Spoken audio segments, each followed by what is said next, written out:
Hey, sixth graders, today we're going to be taking a look at solving equations again, but we're actually this is chapter 15. So if you do have your textbook and you're following along with your textbook at all, 15-1 is what we're looking at today. Today's lesson is about solving equations with more than one operation. The last couple of days, we've spent days doing adding, subtracting ones, and we've had doing some multiplying and dividing. Now we're putting those together. So we're going to be taking a look at equations that are going to be having two different things that need to be happening, two different operations. So maybe you're going to multiply and add, and then there's your answer. So we're going to be taking a look at how to find out and try to figure out for the variable for those. Try to figure out what x or whatever the variable may be. Now, a couple things to keep in mind. To solve these problems, we're continuing with the same rules that we were before. The first rule is that we use the inverse operation to try to figure out that number. So if it's an addition problem, we're going to subtract to find the answer. If it's a multiplication problem, we're going to do the inverse, which is division, to find our answer. So remember, adding and subtracting go together, multiplying and dividing go together. So we always want to do the inverse or that opposite operation to undo what is happening in that problem.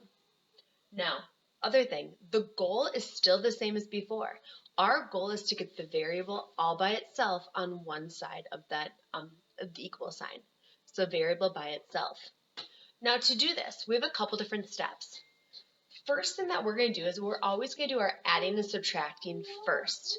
Now, this is completely different than order of operations. Order of operations, normally that's the last thing that you do. But when we're doing our equations, we are working backwards. So first we're doing adding and subtracting, then we'll do our multiplying and dividing. The other thing, you guys, at the end, please make sure that you check.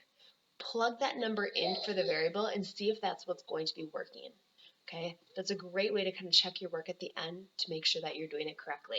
All right, on to some examples here. She just stole my little cloth thing. That's what Addie was talking about.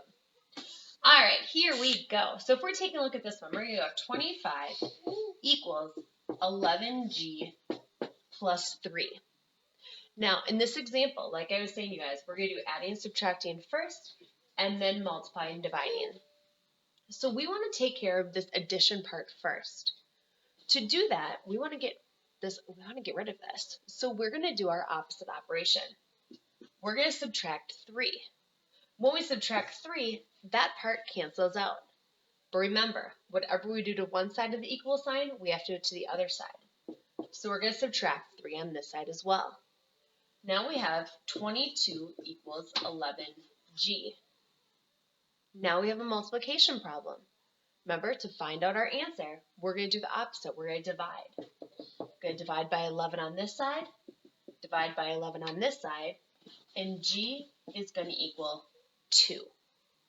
Now, let's try plugging this in and see.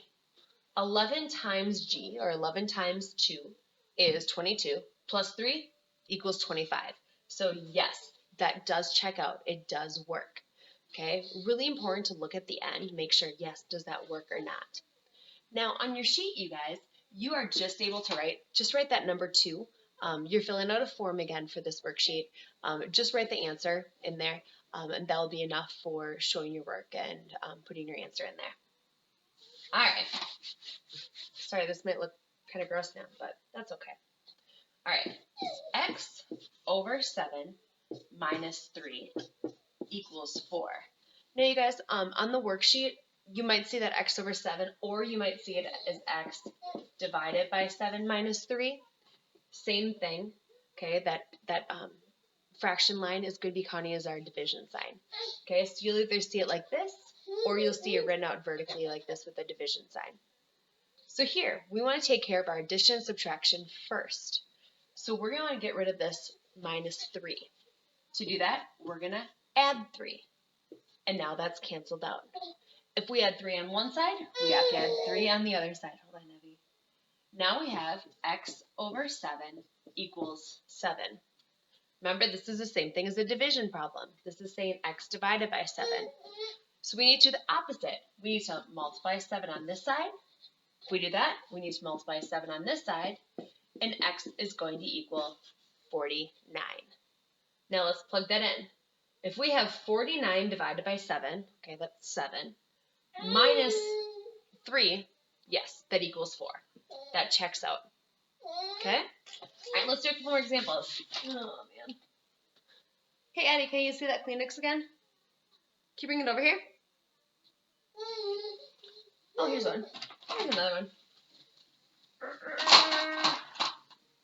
So happens when you use a little kid easel. All right, let's do this one. 5b minus 7 equals 13. Okay, addition, subtraction first. So we want to get rid of this subtract 7 or minus 7. To do that, we're going to do the opposite. We're going to add 7. But if we had 7 on this side, we need to add 7 over here. Now we have 5b equals 20. Multiplication problem, we need to use the inverse operation. We're going to divide by 5, and b is going to equal to 4. Let's try it out. 5 times 4 is 20, minus 7, yep, that does equal 13, so that works. A couple more examples here. Let's see. Let's go. 24 plus, that's supposed to be 24, I guess. 24 plus 12n equals 60.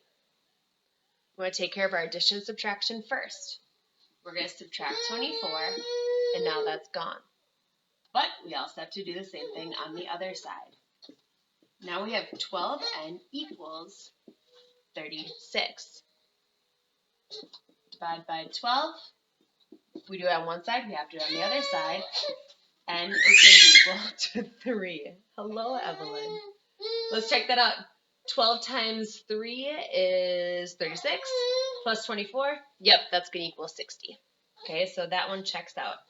Remembering, always important to check those answers, just to make sure that, yes, it does make sense. Wow, be right back. All right, we're going to try from down here, see if I can keep her entertained for a little bit. So take a look at our next one. P over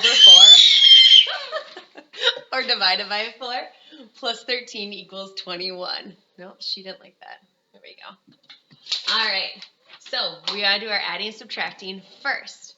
So here we're going to subtract 13, minus 13, and now P over 4 equals, what do we got? 8. Now we have our division problem. We need to figure out what that division problem is going to be. We need to multiply. We need to do our opposite. Times by 4. That cancels out.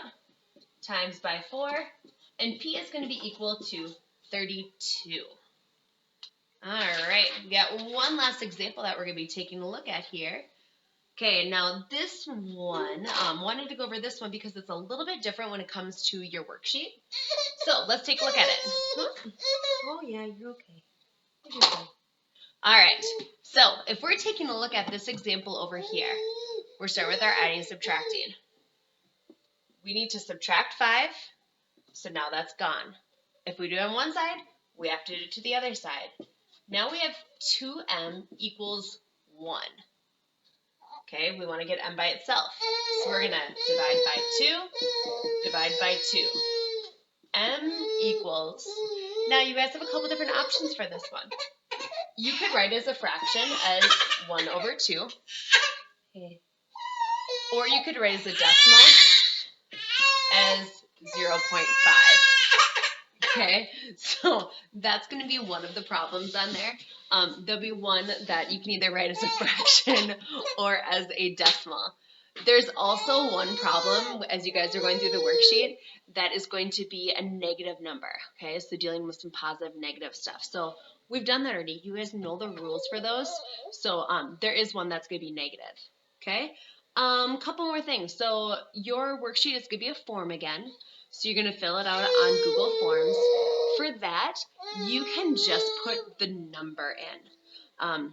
If yours is wrong, there's a couple of people that had that had a capital letter for their variable and it counted them all wrong.